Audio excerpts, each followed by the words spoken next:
The old check now, yeah, you're recording. Good morning, and it's great to be back. This is a more up-to-date video in that it's filmed today, October the 29th, long after my trip to France and Europe. So, how are you? It's been a long time since I've somewhat live spoken to you, aside from the comments.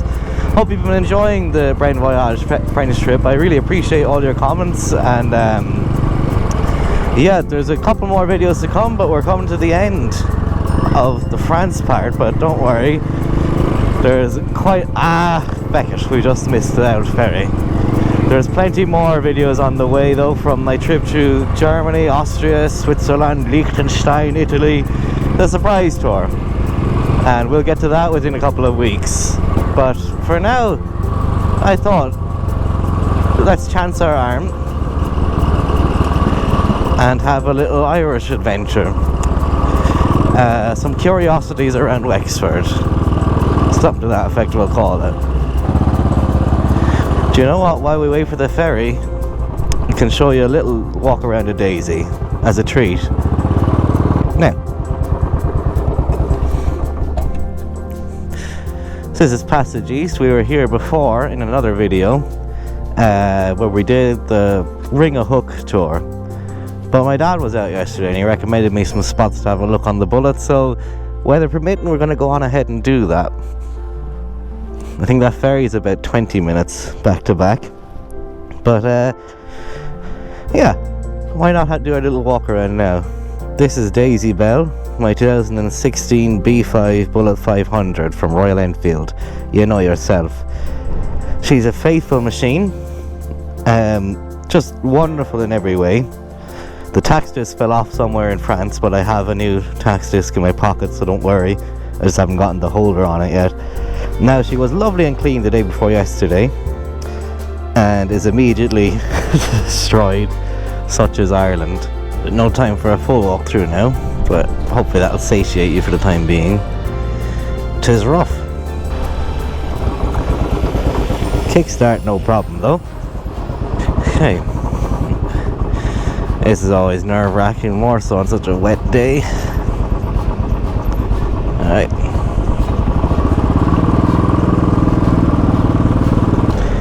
And we'll leave her in gear.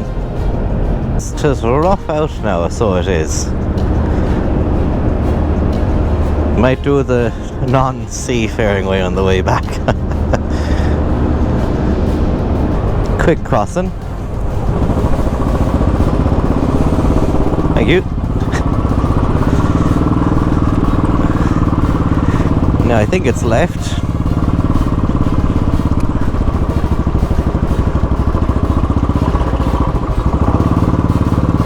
I could be wrong. Doing slight retreading of where we've been. I'm just waiting for young Google Maps in my ear to tell me what to do. Any day now, Google. We'll continue up this way.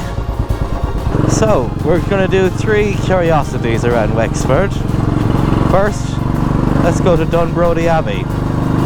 A ruins my dad said it's curious that I didn't go to them already, so there you have it. It's been a long time since I've been on Daisy going for little trips like this, I must say. When I got back from the trip, she had to get her sprockets replaced. Let me rephrase that. Before I went off on my trip, she had to have her sprockets replaced, but I went on anyways. But you'll see all that come to pass. Know that there's a happy ending, that I do indeed get home, but not before some thrills and spills along the way, right? Hopefully, you'll notice that the camera quality is much better. So I went for the GoPro Hero 11. Now my intent was to use my old fellow, the one that went all around Europe with me, as a handlebar mounted mirror, but unfortunately I couldn't find the bicycle handlebars mounts that I had brought down for it, so just one point of view today. But next video and future videos you can hopefully expect that sort of thing.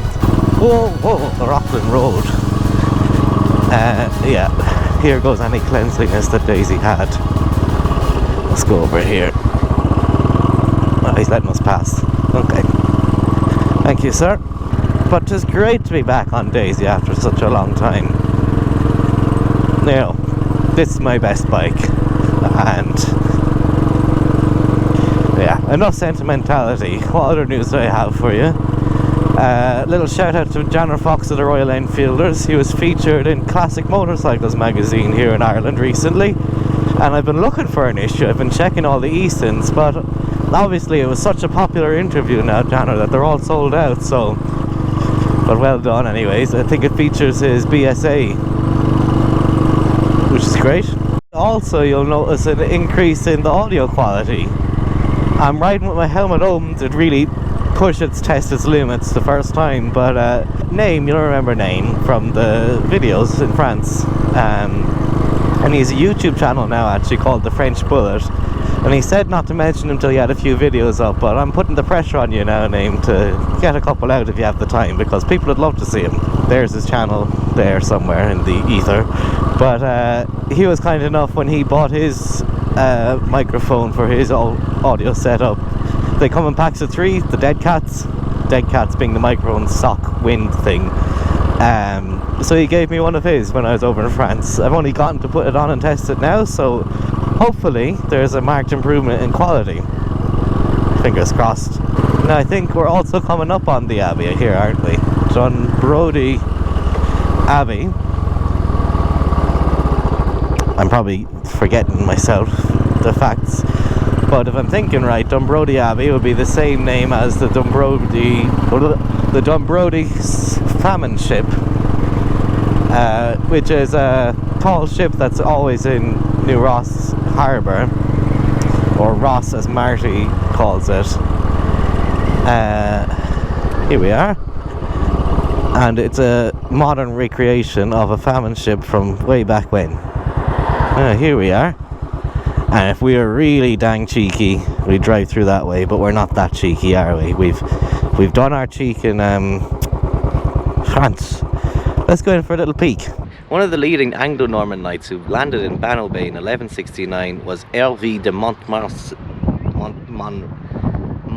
Montmorency. As a reward for helping reclaim the Wexford lands, he was offered the lands here at Dunbrody. They declined the offer, but 10 years later a Cistercian abbey up in Dublin took Hervé up on his offer. Hervé eventually was buried here after his death in the 1200s, allegedly. However, an English marshal, Sir Osborne Etchingham, was granted the lands here. He himself didn't move in, but after he died, his son Edward moved into the abbey and converted it into a living space. It was this part of the abbey here that he converted into a Tudor mansion, which can be seen in the square windows, which aren't like that of a church. You can almost hear the ghosts of monks long dead whistling through these.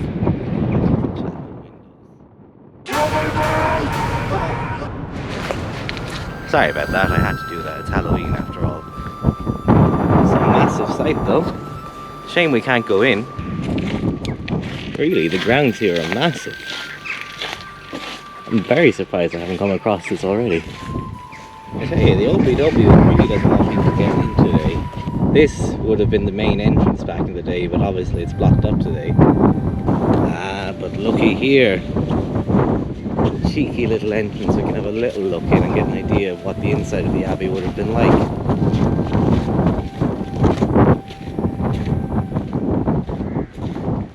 So it would have been stone. This actually would have been the dining hall back in the day, which they know because nearby they found waste with, well, human waste with the diet that the monks would have had, which would have been chicken, beef, rabbit, things like that. But I think we spent a long enough time here that let's move on to some of the other curiosities. And also, it's threatening to rain any minute. So let's go. Now we're turning left here, which I don't think is something I've ever done. If you turn right, you'll end up at Hook Lighthouse, and if you want to see what that's all about, well, there's a video right there for you to check that out. So, but as for us right now, we're going to little Slade Harbor, which Google tells me that it'll be 600 meters on the right. Now if I could get a little coffee here, that would be smashing, but I don't think you can. So here's Slade Harbor and Slade Castle, and let's see if we can have a little nose around inside, because that's what we do best, isn't it?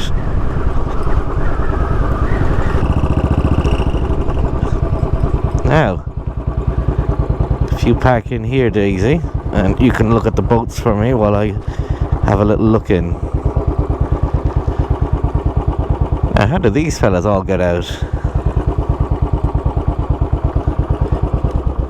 Genuinely. There's that stone wall. Oh, look, there's a little gap. That must be to protect them from the water. Yes. Here we are at Slade Castle. Hi. Hello.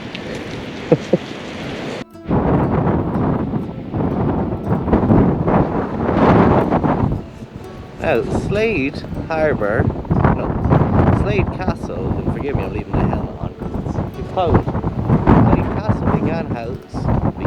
began life as a slender two-storey tower house, which was then built upon by the LaFan family in the 1700s. The entrance, which is, I think around the other side, was a great welcoming gift for any unwanted visitors, in that there was a murder hole, so called, where you could pour boiling liquids down on someone that wasn't invited to the party. So bear that in mind if you're ever visiting the LaFan family. There's a dead sort of silence in here. Look, even little old benches from back in the day. That's up there. Anyways, let's press on. Next up we have the wreck of the Portlarriga. Now, Portlarriga is Irish for Waterford, but isn't she fabulous? I'm always just delighted to see her whenever I see her out in public like this. You can't bait the bullet, you just can't. There's the wreck of the Portlarriga. Now, I'm sure this house gets people stopping outside all the time, but we're gonna be one of the... Oh wait, look, there's a little spot up ahead. It's Portlarriga. Let's get off and have a little look and I'll tell you about it. Now, what do you think, Daisy? No, no, no, not more steam engine, she says. Yes, it is another steam engine. And I'm going to talk you through my helmet microphone because it's getting quite windy here now. But this is the wreck of the Portlarriga. She was a steam dredger built for the harbour in Waterford in 1910. And she worked all the way up until 1987 when she was scuttled here. She was a steamship. One of the last of the probably working ones in Ireland, I would imagine. And what she would do is she would take mud from the bank of the river, and then of course in the 60s in Ireland there was the famous mud shortage.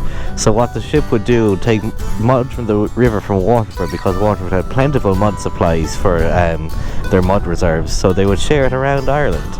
And in fact, I'm talking nonsense. It would take mud out of the river and deposit it out here so that the big ships could get through the river no problem. Now, I'd love to go down for a little look inside, but it's awful mucky in that, isn't it? But, yeah, we have to, don't we? We have to while we're here. I'm getting new boots soon because these are, elder beyond their prime, and Jesus, I probably need new pants too. Let's park down there because I saw a little walkway down to it, and we'll have a close-up look at the ship. Just fabulous, isn't it? Fantastic. Fandabadozi. God, the scale of it. It's just been sitting here rusting away since 1987, if that's the right date. Wonder, is there a way aboard? Jeez, look, you can even see the old boiler and everything in there. Now I wonder, when the tide comes in, does she still float? Probably not. But in my research, If you're looking for a spot to film in Ireland, this boat, they rented out the Wexford County Council for filmmakers. So, you know, any enterprising short film makers that are so inclined, there you go. And that's a gear. I don't know what else to tell you about it. Magnificent. And all these sheets of metal that must have been on the bow there.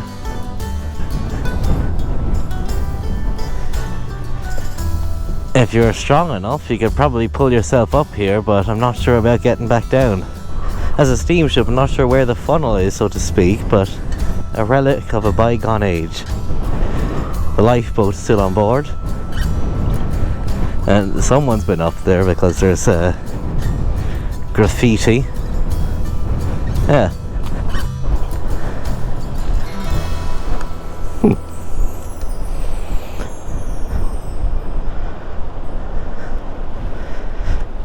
This lady doesn't want to start. It's because we're in gear. Jesus, you are saving my life, Daisy. You know best.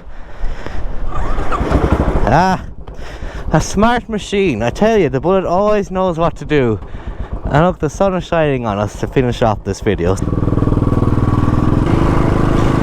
Especially after stormy weather like we've had. You're gonna have to be aware of the seaweed again. Now Bullet can make this tight turn. Wah! Because Bullet can do anything under 100 kilometers an hour. Well done, Daisy. Now we'll pull in here.